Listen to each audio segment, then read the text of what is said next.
Con le ricognizioni sul percorso, il Rally d'Italia Sardegna scalda i motori in vista della 4 giorni più spettacolare dell'anno. Sull'isola da settimane per testare i loro bolidi sugli sterrati più insidiosi del circuito del Mondiale Rally, i 57 equipaggi iscritti si cimenteranno giovedì mattina con lo shakedown di Putifigari che deciderà l'ordine di partenza di Cagliari, sede quest'anno della partenza cerimoniale della Super Speciale in notturna. Archiviata la prova d'apertura, la carovana del sesto appuntamento iridato si trasferirà ad Alghero, da dove venerdì mattina partirà la battaglia. 8 le speciali che vedranno impegnati il leader in classifica campione uscente Ogier su polo Volkswagen e i suoi antagonisti intorno al Monte Acuto, tra i comuni di Monti e Budusò, con Terranova Nord, Terranova Sud, Coiluna, Crastazza e Loelle da percorrere 2 volte prima di rientrare al quartier generale catalano. Sabato la seconda tappa, ricavata a Tramonti, alla dei Sardi, Budusò e Oschiri, ancora in piena gallura, sarà inaugurata dalla Crone di Montolia.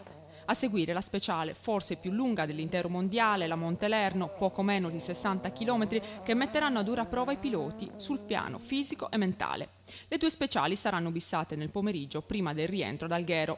Domenica la terza e ultima tappa andrà in scena tra l'Anglona e la Nurra, dove chi è sopravvissuto alla seconda giornata dovrà affrontare Cala Flumini, Castelsardo, Tergu Osilo e Cala Flumini 2 per un totale di 17 speciali e 372 km cronometrati. All'ora di pranzo si saprà se l'Atvala, vincitore in Svezia e Argentina, avrà pareggiato i conti col compagno di squadra Ogier, a segno in 3 delle prime 5 prove del 2014.